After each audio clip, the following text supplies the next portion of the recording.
Shalom, todos aí que fazem parte desse grupo de estudo das Parashot da Torá. E essa semana nós estaremos estudando a Parashá 20, né? Tetzaveh, ordene ou comande, né? Que vai de Êxodo, capítulo 27, versículo 20, até Êxodo, capítulo 30, versículo 10. Essa Parashá é Tetzaveh. Na semana passada nós estudamos a 19ª Parashá, que foi a Parashá Terumá. E nós vimos que ali nós começamos a estudar o tabernáculo, né? Toda a instrução para a confecção do tabernáculo, dos utensílios. E nós falamos que essas duas porções ia estar tratando do tabernáculo. Então nós falamos na porção anterior e agora nós damos continuidade, né, à instrução para a construção do tabernáculo. Na porção passada nós demos uma ênfase da estrutura familiar, como o tabernáculo traz diversas revelações, como as festas, como revela também o Mashiach, Yeshua, como também traz revelação sobre esse tabernáculo, esse sacerdócio dentro do nosso lar. Mas nessa semana, o que eu queria trazer para vocês, e primeiro trazer aqui como uma introdução, né? Precisamos entender primeiro aqui o significado desse nome que é dado, Tetzaveh, que significa ordene, mas também é um derivado da palavra savtá, que significa conexão. E é isso aqui que eu acho interessante, porque essa palavra não tem apenas uma relação com a palavra ordene ou comande, mas também ela é derivada de uma palavra que significa conexão, de estar conectado.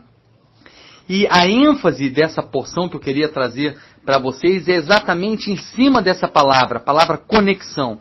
E nós vamos ver que todo esse momento, toda essa instrução aqui do tabernáculo vai trazer uma revelação sobre essa conexão que está revelada através dessa palavra, dessa porção que estamos aqui. Inclusive, eu coloquei essa semana uma pergunta, né, nesse grupo sobre o porquê. Por que que o último utensílio que é exposto aqui nessas duas porções, por que que o último, lá no capítulo 30 de Êxodo, o último utensílio, o último objeto que é feito e falado ali a respeito dele é o altar de incenso? Nós vamos ver que, na verdade, o início dessa porção vai estar relacionada a esse altar de incenso através da palavra conexão que está inserida aqui.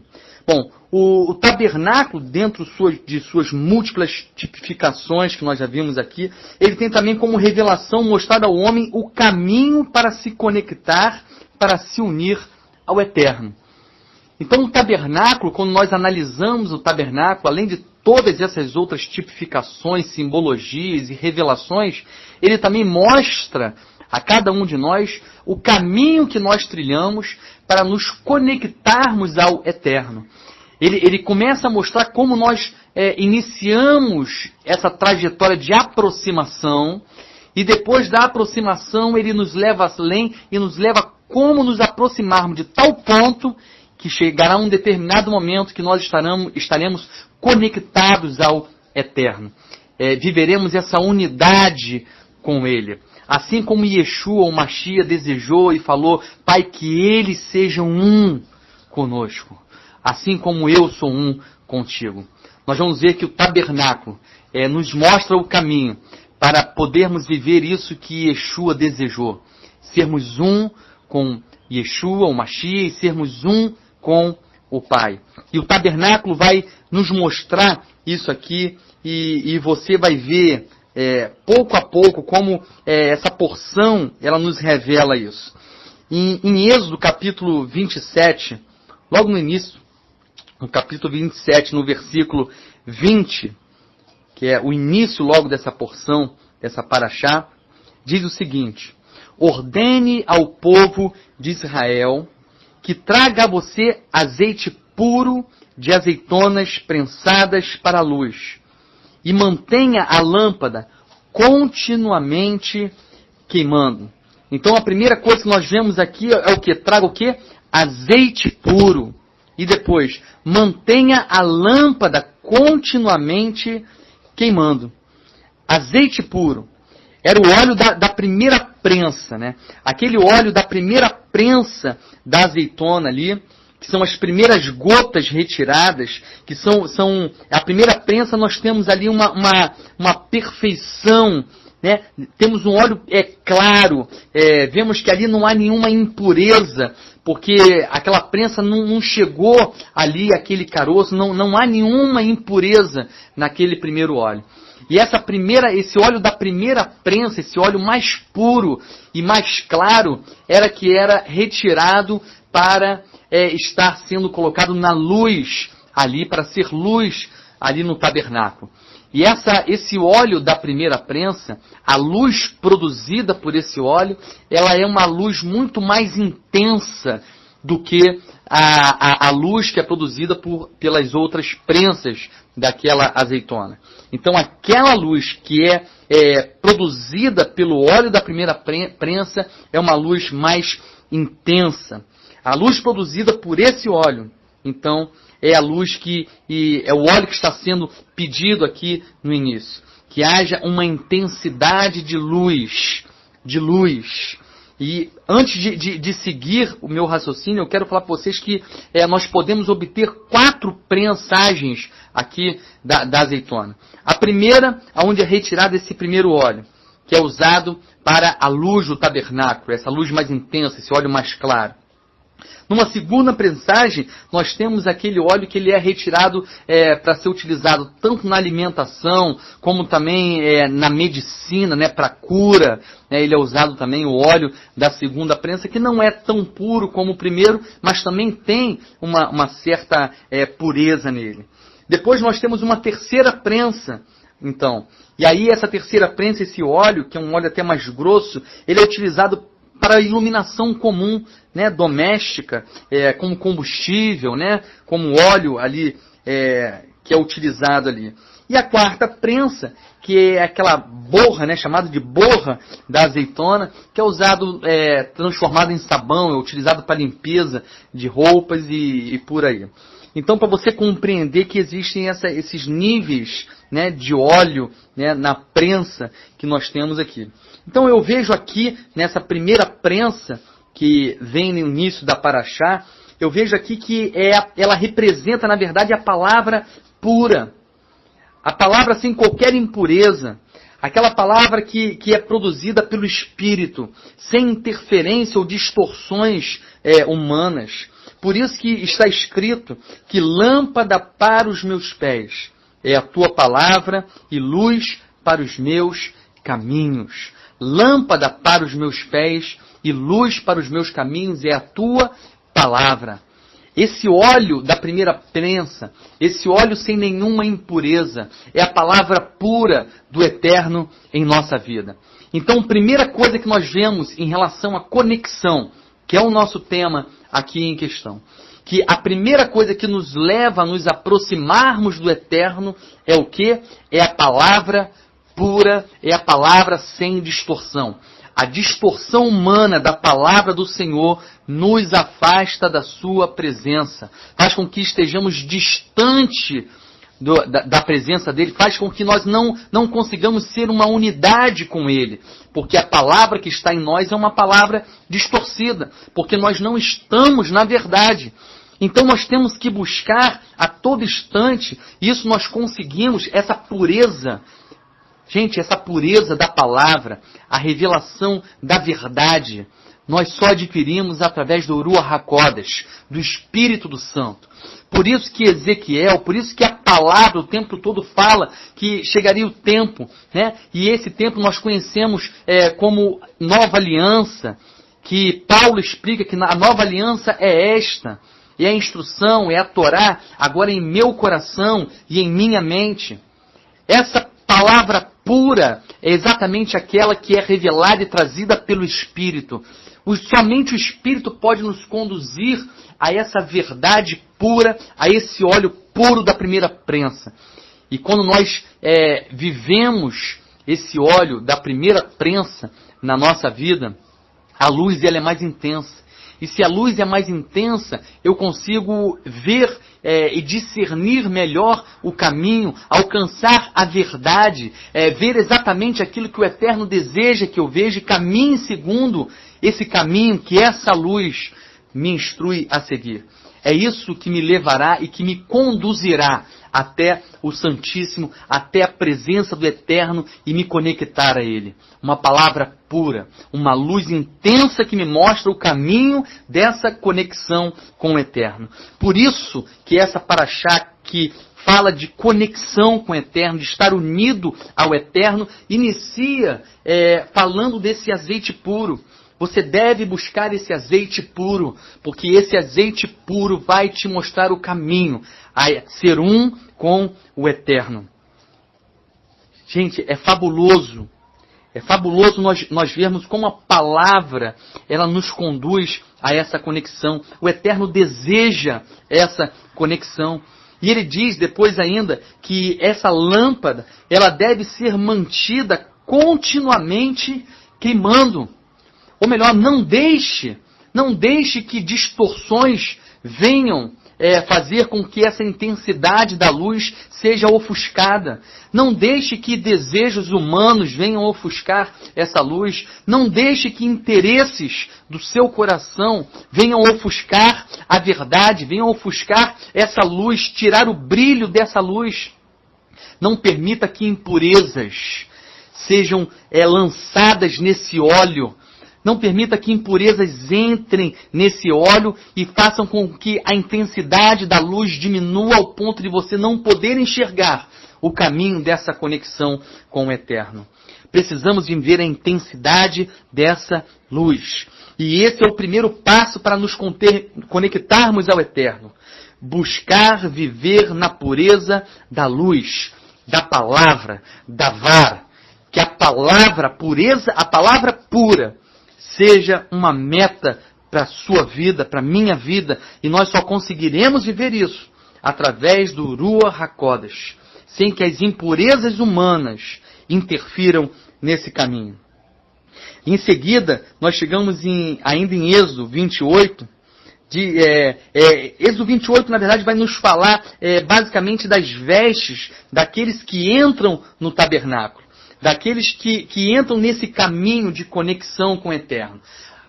Para você entrar ali naquele ambiente, indo em direção ao Eterno, em direção a essa conexão com o Eterno, as suas vestes não podem ser vestes comuns. As suas vestes precisam ser trocadas. Porque esse texto de Êxodo 28 diz que as vestes, está lá no versículo 3, um pouquinho adiante, quase no fim, diz que e façam roupas para separá-lo para mim. Então, as roupas simbolizam, em outra versão diz para consagrá-lo, em outras versões diz para separá-lo, para que ele seja santo para mim. Vestes que fazem separação.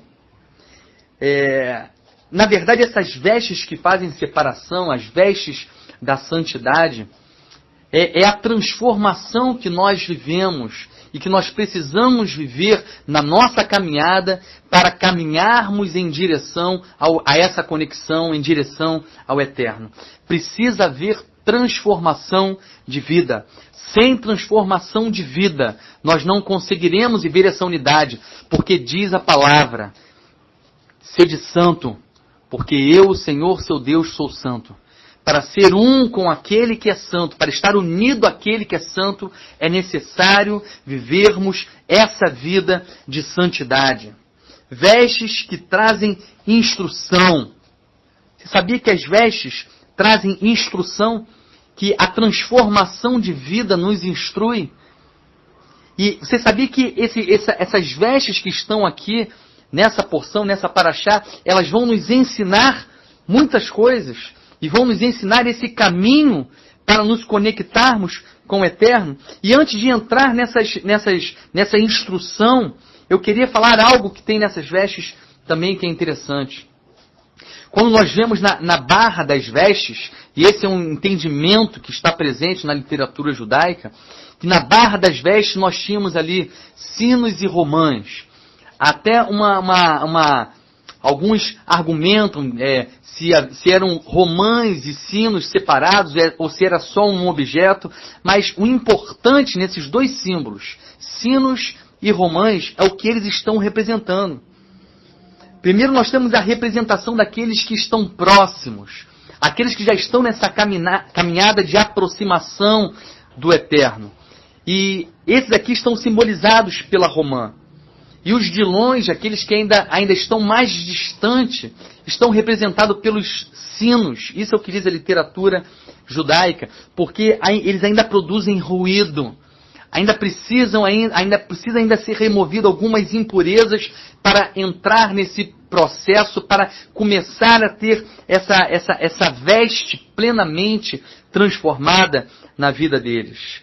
Êxodo capítulo 28, no versículo 11, quando está falando ainda dessas vestes, Êxodo 28, versículo 11, diz assim, Êxodo 22, a partir do 11. Um gravador deve gravar os nomes dos filhos de Israel nas duas pedras, da mesma forma que se grava um selo. Monte as pedras em encaixes de ouro e coloque as duas pedras nas ombreiras do colete como pedras memoriais dos filhos de Israel. Arão deve levar-lhes os nomes diante de Adonai sobre os ombros, como uma recordação. Duas pedras, em cada pedra o nome de 6 tribos. Então nós tínhamos ali as 12 tribos sobre os ombros de Arão. Esse estar sobre os ombros, nós vamos começar a conectar agora as vestes com partes do corpo e ver o que as vestes estão trazendo de instrução. E a primeira instrução que as vestes estão trazendo aqui é sobre a responsabilidade de conduzirmos as pessoas ao caminho dessa conexão. Levá-las a viver essa unidade com o Eterno. Ombro tem representação de responsabilidade. Por isso falamos, olha, isso está sobre os meus ombros. Quando nós usamos esse termo, estar sobre os nossos ombros, está falando disso. Eu tenho essa responsabilidade sobre mim. Então, sobre mim, eu não apenas devo caminhar em direção a essa unidade, mas eu tenho uma responsabilidade. Eu preciso levar e conduzir as vidas a essa conexão também. Essa responsabilidade está sobre os meus ombros. E ainda em seguida diz que no peitoral, né, haviam as 12 pedras ali no éfode, né, as 12 pedras e 2 pedras ainda, né, que era o Urim e Tumim, que eram 2 pedras de revelação, através da qual o Eterno falava ali com o sumo sacerdote. Pedras de revelação.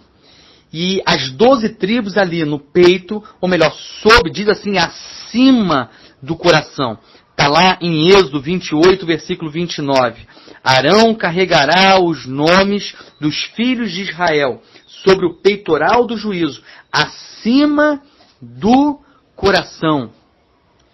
O coração que dirige o povo deve ser um coração dirigido pelo Espírito. Por isso as pedras da revelação. Entenda uma coisa aqui. Em meu coração, essas vestes que eu trago de transformação, uma das transformações presentes aqui é que em meu coração deve estar esse desejo, essa kavaná, essa intenção de levar as pessoas a essa conexão ao Eterno. Só que qual é a intenção que está no meu coração em levar as pessoas ao Eterno? Como que o meu coração está conduzindo essas pessoas? Será que o meu coração está sendo conduzido pelo Espírito?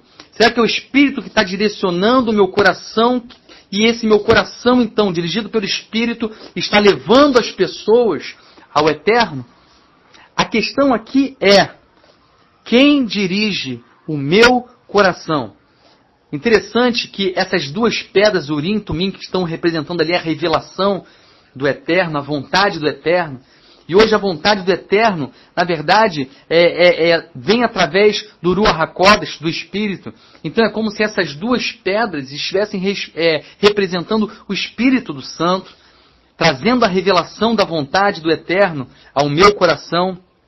Interessante que a palavra coração, no hebraico, liv, na verdade ela é formada por duas letras, duas consoantes em hebraico, que é lamed, a primeira letra, e vet.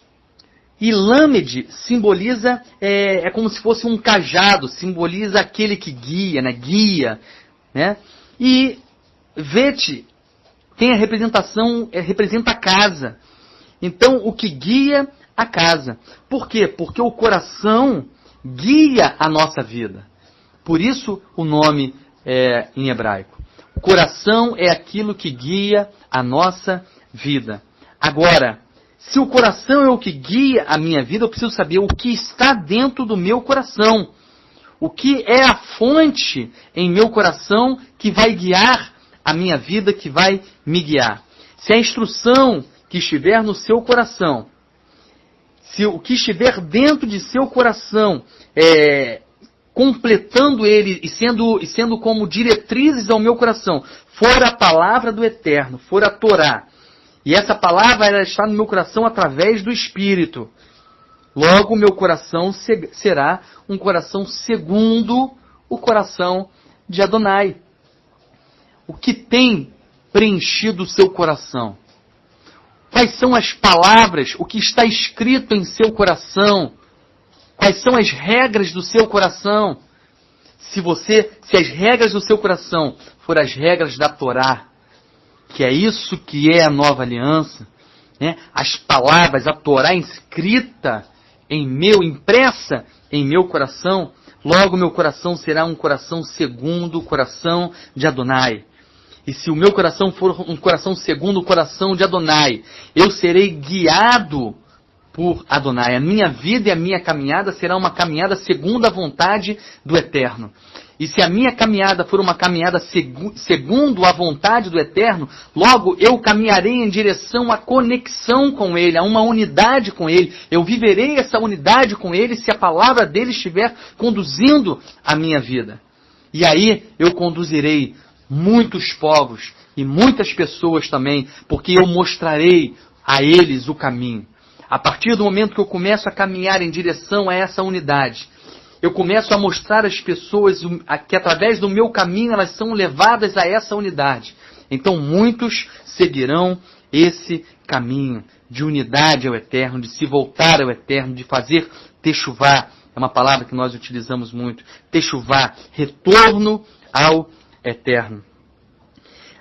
Êxodo 28, né, continua falando e chega em 29 e fala aqui, no final de Êxodo 28, início de Êxodo 29, fala que sobre a testa, né, sobre a testa ali, à frente do sumo sacerdote, havia um objeto, um ornamento. Diz lá no capítulo 28, versículo 36, faça um ornamento de ouro puro e grave sobre ele um selo, dizendo o seguinte: separado para Adonai, santo para Adonai, santidade ao Senhor, é o que vinha escrito aqui. E esse ornamento de ouro, segundo o capítulo 29, ele estava preso a um turbante que estava sobre a cabeça. Então nós vemos aqui ornamentos na cabeça do homem. Por que na cabeça? Porque esse ornamento deve estar na cabeça, porque o pensamento do homem, a mente do homem, deve estar conectada àquele que é santo. Eu devo pensar tudo aquilo que é santo, tudo aquilo que é puro, tudo aquilo que é bom, tudo aquilo que há boa fama, tudo aquilo que vem da parte do Eterno. Isso deve tomar espaço, deve ocupar a minha mente. A palavra deve estar em meu coração e em minha mente. A palavra deve estar escrita em meu coração e impressa também em minha mente. Enquanto aquele ornamento de ouro estava demonstrando na minha testa uma vida de santidade, ao mesmo tempo eu tinha ali um turbante que representa a proteção da minha vida, aquilo que separa a minha mente a minha cabeça da parte externa do que é externo e faz com que a minha mente seja totalmente santa, totalmente separada para o eterno. Êxodo, capítulo 29, do versículo 19 ao versículo 20, ainda diz assim: pegue o outro carneiro.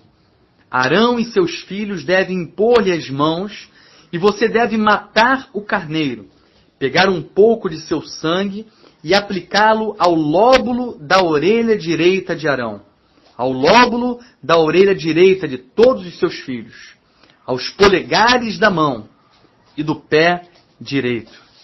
Aonde que era feita essa unção, onde que era colocado o pouco desse sangue aqui do carneiro? Primeiro, no lóbulo da orelha direita, depois no polegar da mão direita e depois no polegar do pé direito. Por que isso, gente? Qual a conexão que há isso com o corpo? O que isso significa? Orelha direita. Tudo que você ouve deve ser santo. Polegar direito, da mão direita. Tudo que você faz, tudo que você pratica, tudo que você realiza no seu dia a dia, devem refletir aquilo que é santo, deve ser santo. Pé direito, todo o seu caminho, aonde você vai, as suas decisões, tudo isso deve ser pautado na santidade. Santidade é a grande voz que clama aqui nesse momento de conexão. Não há como nós nos aproximarmos e sermos um com o eterno, se a nossa vida, se a nossa prática diária, se o nosso dia a dia, se os nossos pensamentos, se as nossas palavras, se aquilo que fazemos, se as nossas decisões não estão sendo condizente com a santidade, com a instrução do eterno. Nós precisamos viver essa vida de santidade. Assim, nós vemos que o homem, ao viver o que está descrito nessa porção, nessa paraxá, ele começa então a seguir uma caminhada, entrando no tabernáculo e indo em direção ao eterno. Ele aqui está vivendo um tempo de aproximação, se aproximando para chegar ao ponto de ser um com o eterno. Em Êxodo, capítulo 29, no versículo 22, ele começa a falar a respeito da gordura ali. E ele diz assim: pegue também a gordura do carneiro, a gordura da cauda, a gordura que cobre os órgãos internos, os 2 rins, a cobertura de gordura que há sobre eles, a coxa direita. Vai falando da gordura. E depois no final, no versículo 25, então pegue tudo de volta e queime no altar sobre a oferta queimada, para ser um aroma agradável diante de Adonai. Esta é uma oferta feita a Adonai pelo fogo. Interessante que fala de gordura, pegue a gordura daqui, pegue a gordura, e depois diz: ofereça, queime essa gordura, porque ela será como um aroma agradável ao Eterno, a Adonai. Como pode essa gordura, que inicialmente representa algo ruim, agora, ao ser queimada, chegar diante do Eterno como um aroma agradável? Como algo que representa algo impuro, agora chega às narinas do Eterno como algo agradável. Qual o entendimento que há nisso aqui? É que a gordura, enquanto está ali presente, ela é ruim. Porque a gordura representa a insensibilidade. Com insensibilidade, com coração duro, ninguém consegue se aproximar, ninguém consegue se conectar ao Eterno e ser um com Ele. Agora, quando a gordura é queimada, isso é agradável ao Eterno, porque o que está sendo queimado, o que está sendo destruído, é a insensibilidade que afasta o homem de Deus. Quando a gordura ela é queimada, o coração duro está sendo transformado. Aquele coração que não tem sentimento, que não tem sensibilidade, agora é transformado num coração de carne, sensível, aquele que deseja, aquele que quer estar e ouve, dá ouvidos ao Eterno. Então o que está sendo queimado aqui, essa gordura queimada, ela é agradável sim, porque essa gordura representa a insensibilidade, e quando ela é queimada é uma insensibilidade sendo removida do homem, sendo destruída, e o homem agora, o homem que antes era insensível, e por ser insensível não conseguia se conectar com o eterno, agora ele é sensível e ele pode se aproximar do eterno e caminhar em direção a viver essa conexão com o eterno. E aí chegamos nesse capítulo 30 para encerrar essa porção. E no capítulo 30 agora nós voltamos àquela questão inicial. Por que a última coisa que nós vemos a ser mencionada aqui é a confecção de um altar de incenso? Por que ele não foi a primeira coisa? Ou por que ele não foi mencionado e feito ali no momento que estava naquele mesmo local ali, falando acerca da menorá, da mesa dos pães? Porque só agora no final fala-se do altar de incenso. E aí nós voltamos ao tema que eu estou dando um foco nessa paraxá. Conexão. Se conectar ao eterno. A literatura judaica traz algo tremendo aqui sobre o porquê do altar de incenso ser mencionado por último aqui em toda a estrutura do tabernáculo. Porque ele fala o seguinte, logo um pouco antes, no final aqui do 29, nós vemos dando ênfase ao altar de holocausto. E aí repare uma coisa, o altar de holocausto onde é oferecido os sacrifícios. Sacrifícios, em hebraico, é korbanot. E korbanot está relacionado com um substantivo, kiruv. E kiruv quer dizer perto, aproximado. O sacrifício, ele nos aproxima do eterno, mas ele não nos conecta com o eterno. Então o altar do holocausto, o lugar de sacrifício, ele fala a respeito de um caminho de aproximação do Senhor. Ele nos aproxima, ele nos leva para perto, mas ele não nos conecta com o eterno. Ele apenas nos aproxima. Por isso a palavra aqui é keruv, perto. Agora o altar de incenso, o que é apresentado ali, é um incenso ketoret. E ketoret sugere conexão. Tem uma palavra que está relacionada a essa ketoret do aramaico, que significa nó. Então fala de uma unidade perfeita. Não fala mais agora de aproximação, de estar perto, mas de ser um com ele, um nele. Gente, essa é a grande questão que nós vemos o porquê que agora está se falando de altar de incenso. Porque agora nós estamos falando de unidade. Do homem que veio, que caminhou em direção a uma aproximação do eterno. E agora ele se torna um com o eterno. Tudo está pronto. Todas as áreas do tabernáculo, e agora eu sou um com ele. Eu já me aproximei e agora me torno um com ele. Assim, o homem e Adonai que estavam próximos por causa do sacrifício, agora se torna um com ele. E a Shekhinah vem e enche, então, o tabernáculo. E a presença e a glória do Eterno se manifesta. Que vocês sejam um com o Eterno. Em Cristo Jesus, em Yeshua o Mashiach,